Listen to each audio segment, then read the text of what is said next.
Python pertama kali diciptakan oleh seseorang bernama Guido van Rossum di CWI di Belanda sekitar tahun 1990-an. Python merupakan bahasa pemrograman yang paling banyak diminati oleh developers. Hal ini tentunya didorong oleh keunggulan dari Python. Salah satu keunggulan dari bahasa pemrograman Python adalah bersifat open source. Ketika sebuah bahasa pemrograman bersifat open source, artinya bahasa pemrograman tersebut bebas untuk digunakan, bebas untuk dikembangkan, dan juga didistribusikan. Oleh karena itu, bahasa pemrograman Python banyak digemari karena user dapat dengan mudah membuat dan juga mengembangkan sendiri program-program yang dapat mempermudah pekerjaan manusia. Pada hal ini, dibuat sebuah program yang digunakan untuk menginputkan nilai dari mata kuliah tertentu, yaitu algoritma pemrograman. Program ini diharapkan dapat mempermudah dalam hal penyimpanan dan juga pengelolaan data-data nilai mahasiswa dalam mata kuliah tertentu.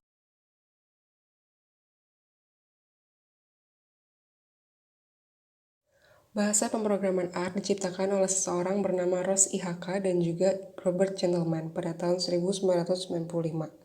R memiliki banyak keunggulan yang dapat mempermudah seseorang dalam mengolah dan juga menganalisis data. Salah satunya adalah dokumentasi para pengguna yang mudah diakses, serta koleksi package dari R yang dibagikan oleh sesama pengguna. R juga dapat digunakan untuk mengeksplorasi hampir semua jenis data karena banyaknya jenis package, tes, dan juga tools yang dengan mudah bisa digunakan. Karena banyaknya keunggulan-keunggulan tersebut, dengan menggunakan bahasa pemrograman R, user dapat dengan mudah menganalisis, mengolah, dan juga mengembangkan program-program yang bisa mereka rancang sendiri. Pada hal ini, dibuat sebuah program yang dapat digunakan untuk mengolah data-data produk tertentu. Program pengolahan produk ini dibuat dengan harapan untuk dapat mempermudah dan juga membantu pekerjaan agar lebih efisien, mudah, dan juga teliti.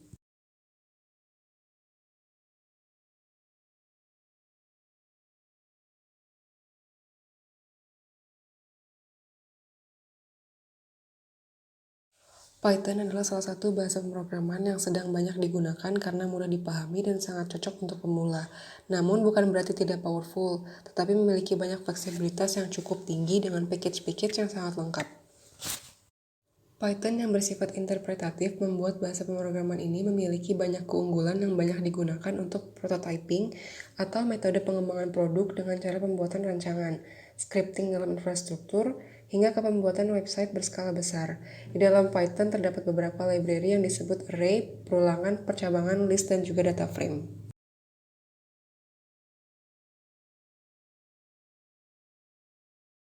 Yang pertama yaitu perulangan dalam Python. Di dalam dunia pemrograman, perulangan merupakan baris kode atau instruksi yang dieksekusi oleh komputer secara berulang-ulang sampai suatu kondisi tertentu dapat terpenuhi. Menggunakan perulangan, kita bisa mengeksekusi suatu kode program berkali-kali dengan jumlah tertentu atau selama sebuah kondisi tertentu terpenuhi. Terdapat setidaknya 3 jenis perulangan pada Python, yaitu perulangan for, perulangan while, dan juga fungsi rekursif. Yang kedua yaitu percabangan. Konsep percabangan dalam bahasa pemrograman Python sebenarnya cukup sederhana.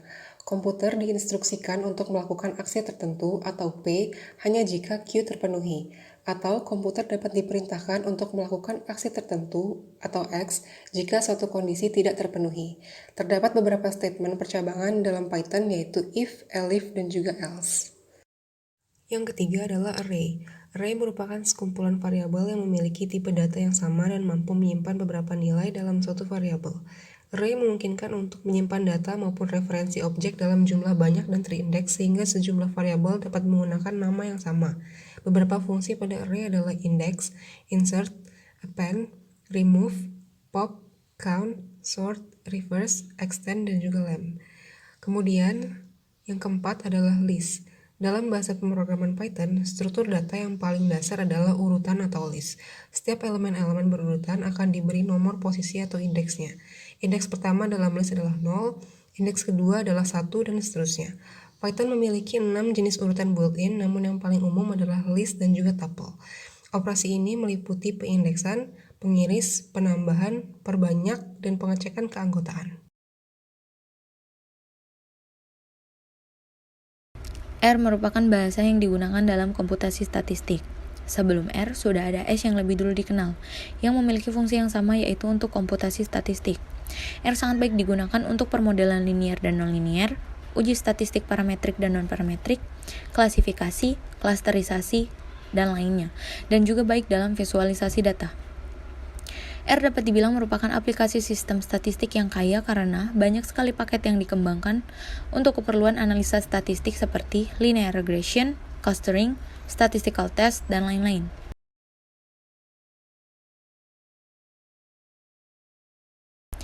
Pada pemrograman R, terdiri dari, yaitu yang pertama adalah perulangan.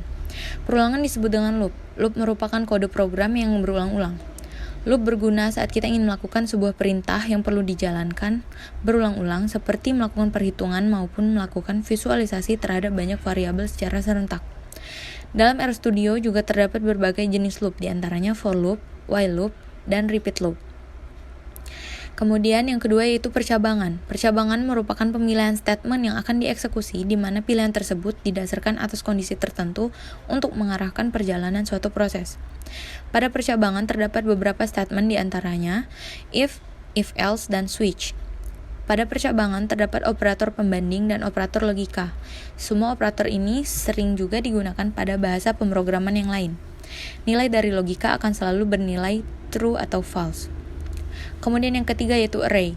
Array dalam pemrograman R secara sederhana disebut sebagai struktur data multidimensi. Array dasarnya sama seperti matriks, namun array dapat mempunyai lebih dari 2 dimensi.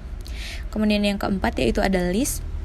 List DR dapat berisi banyak tipe data berbeda di dalamnya. List adalah objek yang berisi elemen dari berbagai jenis seperti number, string, vektor, dan list lain di dalamnya. List juga berisi matriks atau fungsi sebagai elemennya. List dibuat menggunakan fungsi list. List juga disebut sebagai kumpulan data yang teratur dan dapat diubah. List DR memungkinkan Anda untuk mengumpulkan berbagai objek dalam satu nama dengan cara yang teratur. Objek-objek ini dapat berupa matriks, vektor, data frame, bahkan list lainnya dan lain-lain. Objek-objek ini tidak perlu terkait satu sama lain dengan cara apapun. Kemudian yang kelima itu ada data frame. Data frame adalah tabel atau struktur seperti array 2 dimensi di mana setiap kolom berisi nilai dari satu variabel dan setiap baris berisi satu set nilai dari setiap kolom. Singkatnya, data frame adalah data yang ditampilkan dalam format tabel. Data frame dapat memiliki berbagai jenis data di dalamnya. Kolom pertama dapat berupa karakter, sedangkan kolom kedua dan ketiga dapat berupa numerik atau logikal. Namun setiap kolom harus memiliki tipe data yang sama.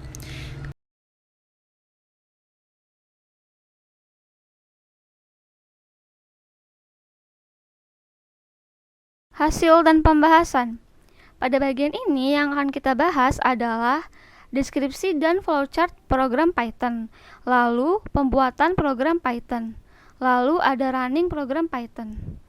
Setelah itu, kita juga membahas deskripsi dan flowchart program R, pembuatan program R, dan yang terakhir running program R.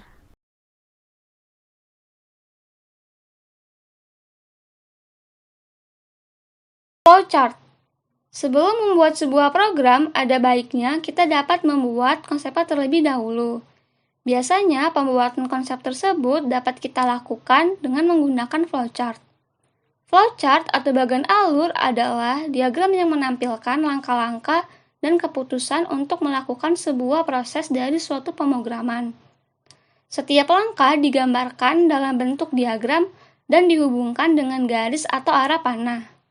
Simbol-simbol yang sering digunakan dalam pembuatan flowchart diantaranya yang pertama yaitu flow direction symbol. Simbol ini dilambangkan dengan arah panah. Simbol ini digunakan untuk menghubungkan antara simbol yang satu dengan simbol yang lainnya. Lalu ada terminator simbol. Simbol ini berfungsi untuk awalan dan akhiran. Lalu ada konektor simbol, yaitu simbol keluar masuk atau penyambungan proses dalam lembar dan halaman yang sama. Lalu ada simbol preparation. Simbol ini berfungsi untuk mempersiapkan penyimpanan yang akan digunakan sebagai tempat pengolahan di dalam sebuah penyimpanan. Lalu ada processing simbol. Simbol ini menunjukkan simbol pengolahan yang dilakukan oleh komputer. Lalu ada simbol decision atau if, yaitu simbol pemilihan proses berdasarkan kondisi yang ada. Lalu ada simbol input dan output. Simbol ini menyatakan proses input dan output, tergantung dengan jenis peralatannya. Masih banyak sekali simbol yang ada di dalam flowchart. Kita dapat menggunakannya sesuai dengan kebutuhan yang kita inginkan.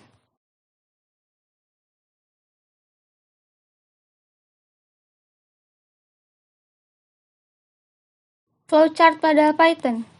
Program Python yang akan kami buat adalah program yang sudah mencakup beberapa library pada Python, seperti array, perulangan, percabangan, list, dan juga data frame.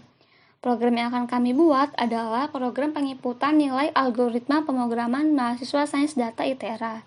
Program ini bertujuan untuk membantu kita dalam melakukan penginputan nilai mata kuliah tersebut.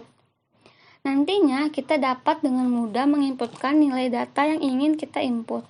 Seperti pada flowchart di samping, simbol yang pertama kali digunakan adalah terminator simbol, yang bertujuan untuk memulai suatu program. Lalu dihubungkan kembali dengan flow direction dan akan muncul output pilih menu. Setelah itu akan muncul simbol if input data mahasiswa. Jika kita menginputkan yes, maka akan muncul output banyak data, output masukkan nama, output masukkan NIM, dan output masukkan nilai. Lalu kita akan bertemu dengan simbol if banyak data. Jika data yang ditampilkan sesuai, maka kita akan melanjutkan program dan kembali ke menu awal. Jika tidak, maka kita akan kembali ke pilihan output masukkan nama. Selanjutnya, pada percabangan if tampilkan data mahasiswa. Jika kita menginputkan yes, maka akan muncul output nama, output NIM, dan output nilai. Setelah itu, kita akan dihubungkan dengan simbol if banyak data. Jika data yang ditampilkan sudah sesuai, maka kita akan melanjutkan program dan kembali ke menu awal. Jika tidak, maka kita akan kembali kepada output nama. Selanjutnya, pada percabangan if tampilkan data frame. Jika kita memilih yes, maka kita akan muncul ke output data frame. Jika tidak, kita akan muncul ke output menu tidak tersedia. Selanjutnya, pada percabangan if, lanjutkan program. Jika yes, kita akan kembali ke output pertama pilih menu. Jika tidak, maka program akan berakhir.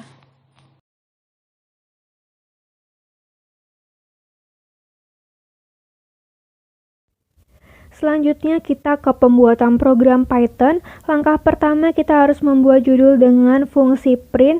Di sini judulnya yaitu program penginputan nilai alpro mahasiswa SD ITERA, lalu ada underscore dikali 30 itu hanya untuk memperindah hasil output.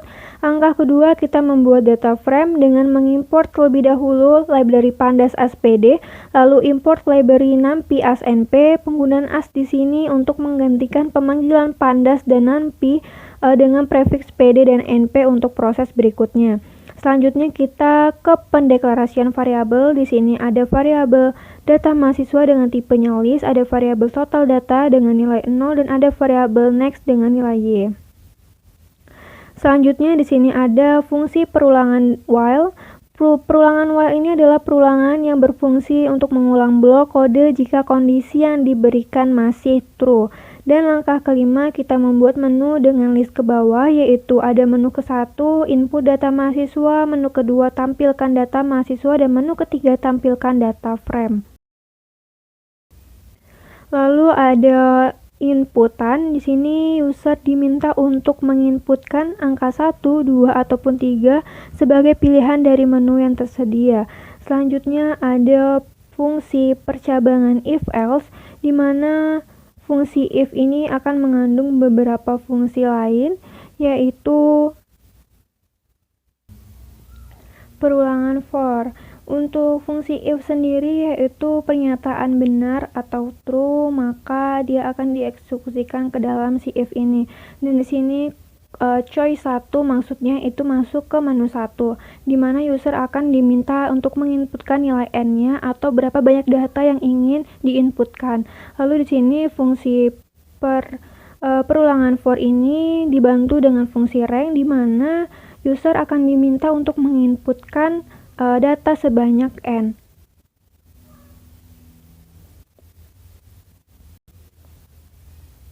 Pada program ini juga membuat input ini dengan fungsi list untuk memasukkan nama, NIM, dan nilai. Lalu ada fungsi append digunakan untuk menambahkan item ke akhir daftar list, dan user akan diminta memasukkan setiap data dari data ke 1 sampai data ke n yang nilainya akan ditampung di variabel temp. Untuk print selesai input itu tandanya jika data sudah dimasukkan sebanyak n maka akan langsung muncul inputan selesai. Selanjutnya di sini ada fungsi elif, di mana elif ini kita bisa membuat kode program yang akan menyeleksi beberapa kemungkinan yang bisa terjadi. Jadi di sini ada choice 2, artinya masuk ke menu 2, dan menu 2 itu kita akan dapat melihat data-data yang sudah kita inputkan di menu pertama tadi. Dan di sini juga ada perulangan for dengan bantuan rank. Selanjutnya itu ada elif lagi dengan choice ketiga, atau artinya masuk ke menu 3. Di sini ada data frame untuk menyimpan atau mengimplementasikan data ke dalam data frame. Lalu di sini ada np array atau numpy array untuk memanggil array dengan tipe data numerik, dan ada reshape array juga pada Python, itu berarti mengubah shape array. Shape array sendiri itu adalah banyaknya elemen di setiap dimensi. Dengan reshape itu kita dapat menambahkan atau menghapus dimensi atau mengubah jumlah elemen di setiap dimensi. Dan di sini karena kita menggunakan 3 karena kita itu ingin menjadikan matriksnya itu adalah 3 kali 3.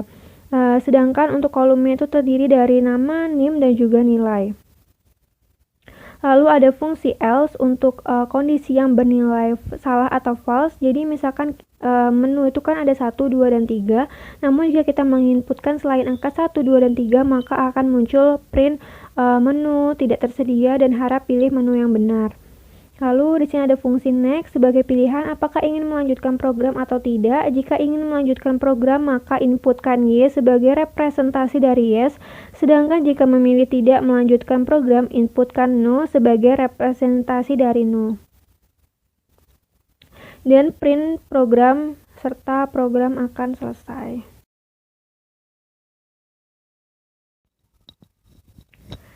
Selanjutnya adalah running program Python yang telah dibuat. Langkah pertama kita harus klik run dan akan menghasilkan output seperti ini. Ada 3 pilihan menu di mana kita harus memilih salah satu di antara ketiganya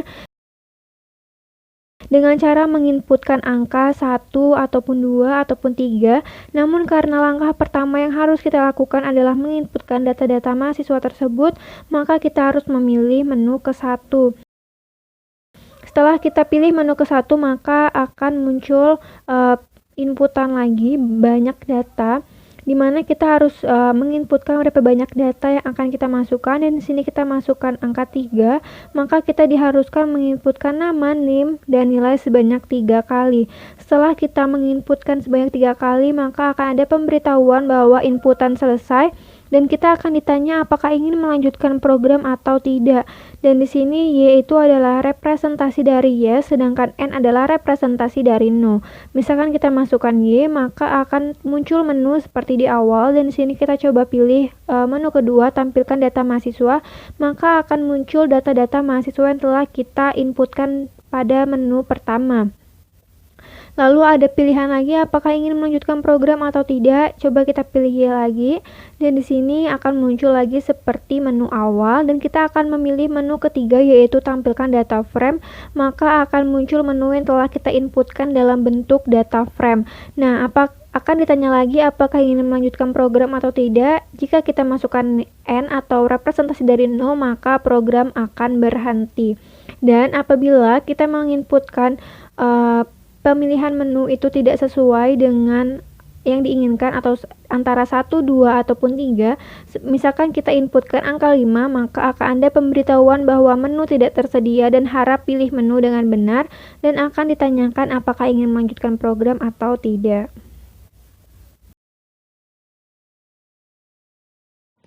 Flowchart pada R.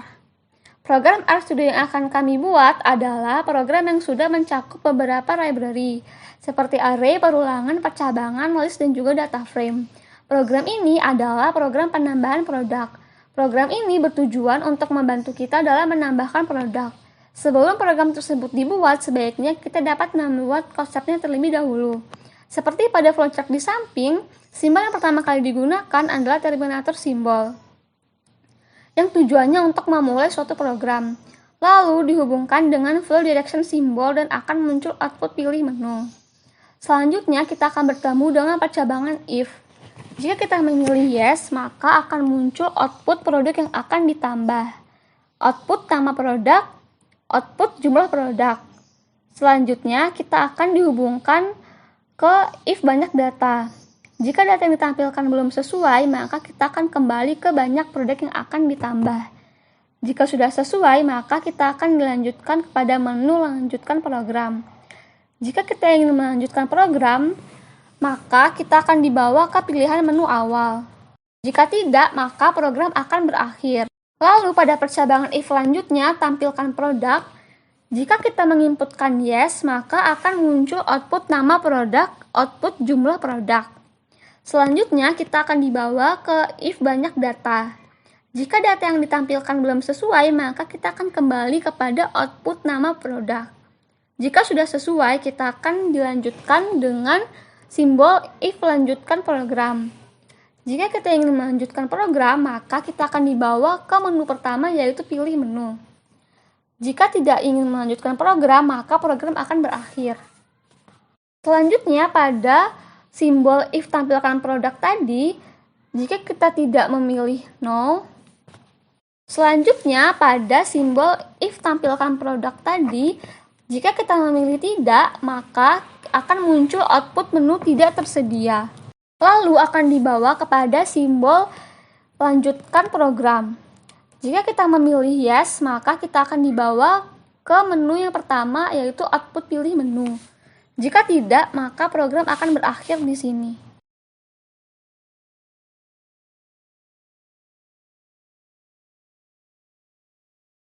Pembuatan program R. Langkah pertama yang harus dilakukan adalah dengan membuat judul dengan komentar. Judul dapat ditulis dengan hashtag kelompok 2, hashtag program penambahan produk. Lalu langkah kedua dengan memasukkan fungsi C yang digunakan untuk membuat sebuah vektor, yaitu vektor produk dan vektor jumlah. Selanjutnya dengan membuat perulangan dengan repeat. Langkah selanjutnya dengan membuat readlines dan list. Fungsi readlines digunakan untuk menulis baris teks ke dalam file R. Dapat dituliskan dengan readlines tambah produk dan tampilkan produk. Selanjutnya dengan membuat input dengan fungsi readline yang dituliskan choice sama dengan readline dalam kurung pilih menu. Selanjutnya kita akan membuat fungsi percabangan. Misal karena nilai elemen pertama dan kedua pada vektor P adalah true, maka perintah pada argumen true akan dijalankan. Namun ketika elemen ketiga dan keempat bernilai false, maka perintah pada argumen false akan dijalankan. Output fungsi if else adalah berupa vektor. Di program ini, bila memilih menu 1, maka ia akan masuk ke menu 1 dan membuat variabel n untuk diinputkan berapa banyak produk yang akan ditambahkan. Dapat ditulis dengan if dalam kurung choice sama dengan 1. Dalam kurung kurawa n sama dengan readline dalam kurung banyak produk yang akan ditambah. Lalu kita akan membuat fungsi perulangan for. Looping for digunakan untuk mengetahui berapa kali literasi yang akan dilakukan. Fungsi for membutuhkan dua argumen utama, yaitu sebuah objek yang akan menjadi indeks dan sebuah vektor atau list. Misal, n yang dimasukkan adalah 4, maka program menu 1 akan melakukan perulangan sebanyak n atau 4 kali. Dapat ditulis dengan for dalam kurung i in 1 sama dengan n. Lalu dalam kurung nama produk sama dengan readline dalam kurung lagi nama produk. Jumlah produk sama dengan readline dalam kurung jumlah produk. Jumlah produk sama dengan dalam kurung as integer. Selanjutnya membuat fungsi else if. Di program ini bila memilih dua menu, maka ia akan masuk ke menu 2 dan membuat kelas dengan menampilkan data yang telah disimpan pada menu 1 dalam bentuk data frame yang terdiri dari produk dan jumlah produk. Dituliskan dengan else if choice sama dengan 2. Kelas df data.frame dalam kurung produk jumlah. Print kelas df. Lalu kita akan membuat fungsi lanjutan. Fungsi lanjutan sebagai pilihan apakah ingin melanjutkan program atau tidak. Jika ingin melanjutkan program, maka inputan Y sebagai representasi dari yes. Sedangkan jika memilih tidak melanjutkan program, inputan no sebagai representasi dari no. Dituliskan dengan lanjut sama dengan readline dalam kurung apakah Anda ingin melanjutkan program ini, ya atau tidak. Lalu langkah terakhir yaitu menggunakan fungsi if untuk situasi yang bernilai besar yaitu Y, dan jika N atau tidak maka program selesai dengan menggunakan fungsi break. Jika tidak ada fungsi break maka program akan looping terus-menerus tanpa henti. Dituliskan dengan if dalam kurung lanjut sama dengan Y, break.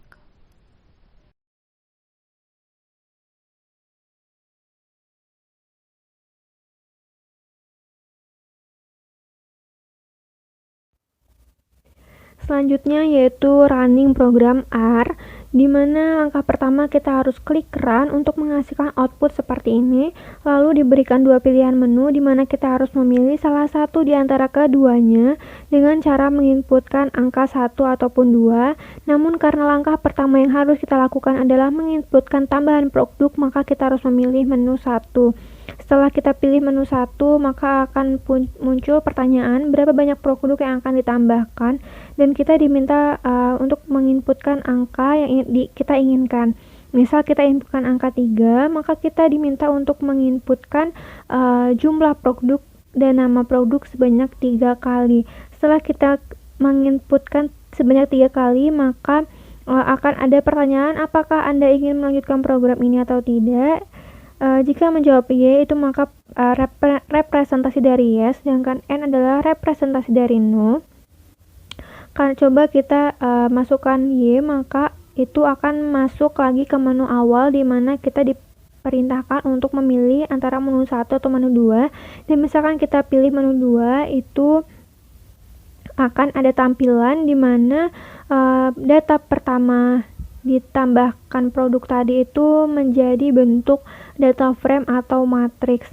Selanjutnya akan ditanyakan lagi apakah Anda ingin melanjutkan program ini atau tidak. Karena data menu 1 dan menu 2 udah kita coba, kita lanjutkan dengan N atau no, maka program akan selesai.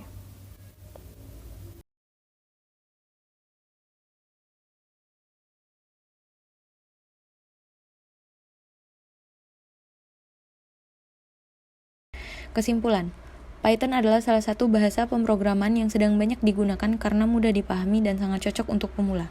Namun bukan berarti tidak powerful, tetapi memiliki fleksibilitas yang cukup tinggi dengan package-package yang sangat lengkap. R merupakan bahasa yang digunakan dalam komputasi statistik dengan analisa statistik seperti linear regression, clustering, statistical test, dan lain-lain. Flowchart atau bagian alur adalah diagram yang menampilkan langkah-langkah dan keputusan untuk melakukan sebuah proses dari suatu program. Program pertama menggunakan Python, yaitu program yang sudah mencakup beberapa library pada Python seperti array, perulangan, percabangan, list, dan juga data frame. Program ini adalah program penginputan nilai algoritma pemrograman mahasiswa Sains Data ITERA. Program ini bertujuan untuk membantu kita dalam melakukan penginputan nilai mata kuliah tersebut. Nantinya kita dapat dengan mudah menginputkan data yang ingin kita input. Selain itu, kita juga dapat menyimpan data tersebut pada data frame yang nantinya dapat memudahkan kita dalam menampilkan data tersebut. Program kedua menggunakan RStudio, yaitu program yang sudah mencakup beberapa library seperti array, perulangan, percabangan, list, dan juga data frame. Program ini adalah program penambahan produk. Program ini bertujuan untuk membantu kita dalam menambahkan produk. Selain itu, kita juga dapat menyimpan data tersebut pada data frame yang nantinya dapat memudahkan kita dalam menampilkan data yang sudah kita input tersebut.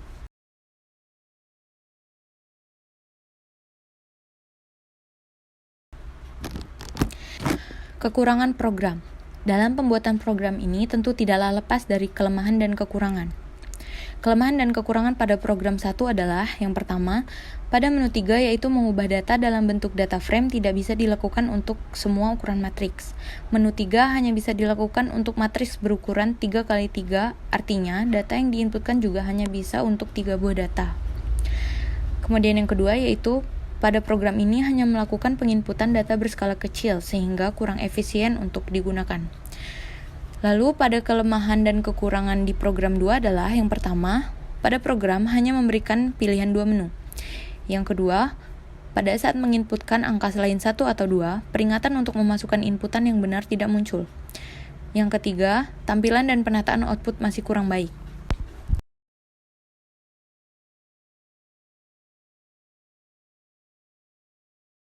Saran. Sebab adanya kekurangan serta kelemahan dari pembuatan program ini, diharapkan hal-hal berikut perlu diperhatikan apabila ingin dilakukan pengembangan terhadap pembuatan program ini. Yang pertama, ketepatan dalam memilih dan mengaplikasikan berbagai library ke dalam suatu program. Yang kedua, dapat menjadi bahan untuk pembuatan program selanjutnya dan supaya lebih baik, lakukan pengembangan serta kegunaan yang lebih bermanfaat.